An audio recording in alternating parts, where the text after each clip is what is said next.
They are. Joining us now to break down the morning's news, and there's a lot of it, is the longtime mayor of New York City, Rudy Giuliani. Mr. Mayor, great to see you this morning. Very nice to see you. So I want to ask you about this because of Hillary Clinton in hiding. No one's seen her except for celebrities who are shelling out tens of thousands of dollars to fork over for these big dinners and so forth. I'm going to play the contrarian on this. I think it's a brilliant strategy on her part. She hates talking to the press. We in the press have our feelings hurt because we can't talk to her. She continues to rake in millions of dollars and run all these TV spots in Arizona. Is this a smart strategy for her? Well, I think it's her only strategy. It's her only strategy because she can't answer very, very difficult questions. So there's no upside. And number two, she doesn't really have a program she's going to lay out for America that takes us in a different direction. And 65, 70% of the American people believe we're going in the wrong direction. So long as she remains slightly ahead or even, I think she's going to play hide the ball. Well, she's going to play prevent defense. Now, I always get annoyed when my football team plays prevent defense because that's usually when the other team comes from behind and beats you. Right. And it's not a very noble strategy. I mean, and I think she's dying by 1,000 cuts. And she doesn't realize it. I think she's bleeding to death.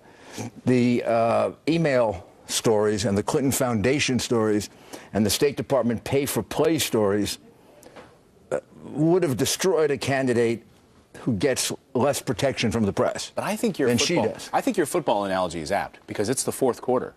We only have a few weeks till early voting. Yeah, but Donald Trump has caught up in most of the polls to either ahead, even, or within the margin of error in enough of the battleground states so that he can win. National poll, Los Angeles Times, he's ahead by 3. A couple of the national polls are very, very tight.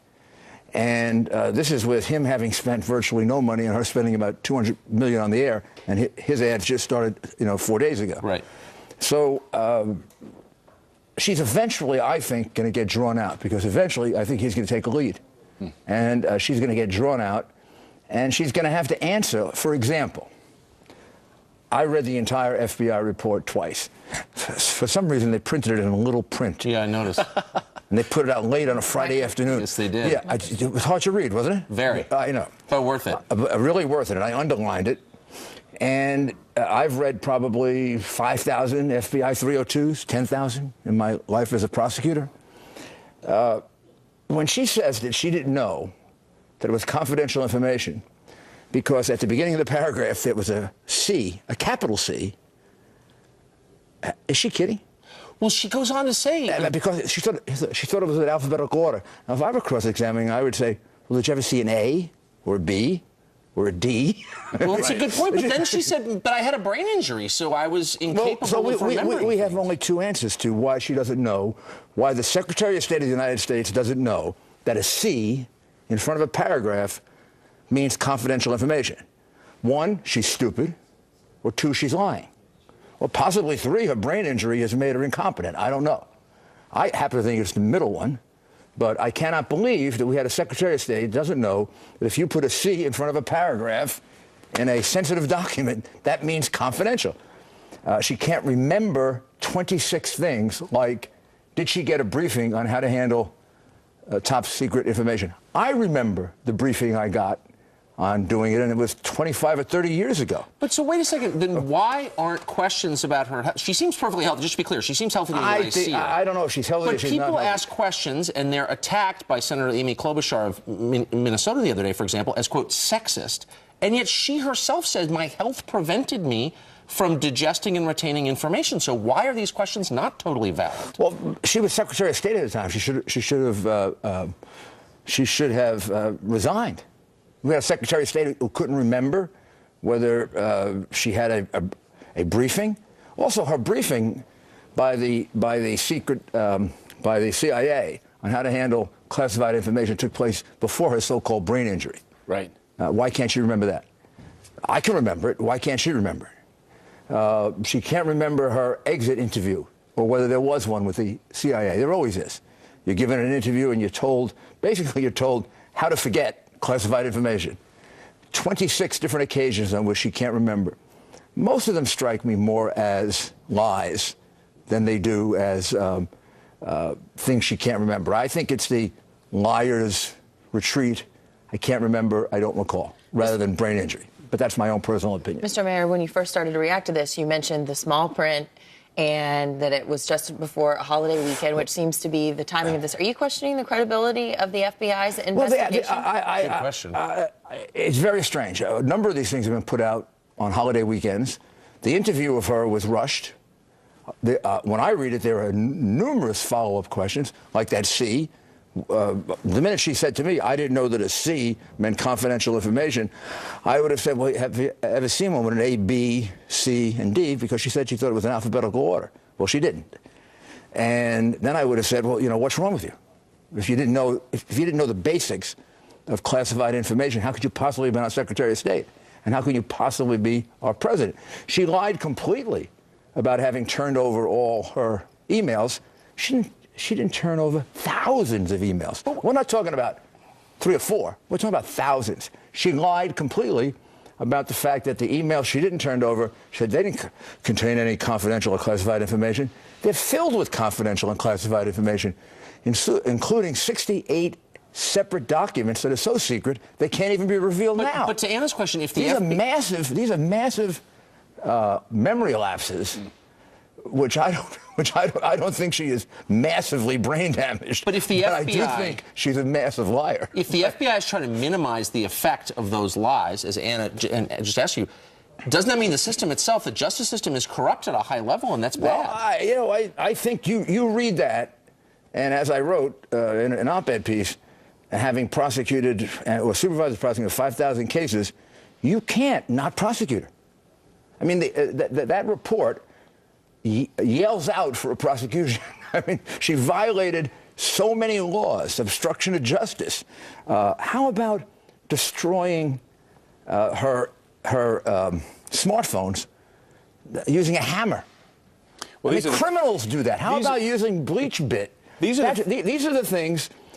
These are all the things that in a criminal case, if you're an experienced prosecutor, these are the things you use to prove intent. Somebody threw the gun away. Right. Somebody filed the serial number off. Somebody in a white-collar case, somebody destroyed the records. Well, these are the things that Donald Trump has been talking about while Hillary Clinton is not doing press conferences. Donald Trump out in Detroit speaking to African Americans.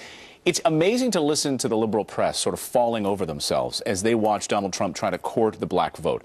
And he's done it a couple of times, and it seems like the liberal press can't stand it. They come out of the woodwork. Yeah. They get so upset about it. Like, how dare you come in here and talk to black voters? Sure, we own this vote. I mean, you know, we own this belongs. We own this vote. And the reality is, they've been criticizing Republicans for 40 years for not reaching out. So you can't win. If you don't reach out, you're a racist. And if you do reach out, you're a racist. The reality is, and here's why I think that the speech was so important and historic in many ways. Donald Trump went to the African American community with what I call our solutions. Conservative solutions, which is what I did in New York. And I'd like to compare New York to Detroit. When I took over New York in 1994, we had 1.1 million people on welfare. When I left, it was 500,000 people. We had 10.5% unemployment. When I left, we had 5% unemployment. And we had approximately, per capita, the same kind of murders they have in Chicago. And we went down to something like 500. We reduced it by 65%. And I utilized all conservative principles. I didn't increase welfare. I didn't increase food stamps. I didn't increase dependency. I made people on welfare work. I incentivized my welfare workers to find work. And I said to people in the poor communities of New York City, which are not all minority, I'm going to restore for you the ladder to success in America, which is a good job and a good education. If I give you those two things, now it's up to you to succeed.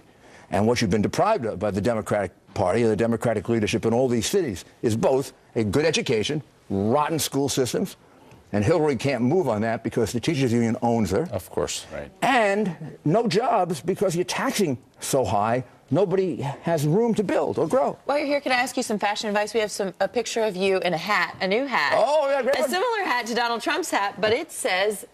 What does it say? And what does it mean? It says, make Mexico great also. And the idea of that was that when we went to Mexico to meet with the president, we had, the Trump campaign had 40 hats made up like that. And we were going to give them 20. We were going to keep 20. Well, they took 38 of them and we only had 2 left. Did the president of Mexico take one? Oh, yes. Yeah, he took one. Did he wear it? I don't know if he wore it, but he took it, and then all his staff would grab it in the bag and take them. And the whole idea of that is we can do this in a cooperative way with Mexico. The reality is we have an illegal immigration problem coming over the border from Mexico. They have an illegal immigration problem on their southern border from Guatemala, Honduras, and El Salvador. Almost as bad, if not worse than ours. Some of those people that come from those countries stay in Mexico. Some of those are coming across the border with us.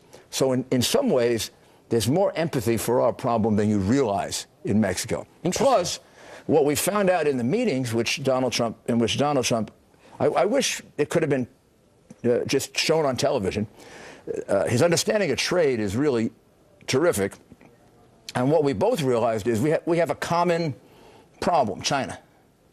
Our imbalance with Mexico is one thing. Our imbalance with China is dramatic. Of course. Their imbalance with China is about like ours.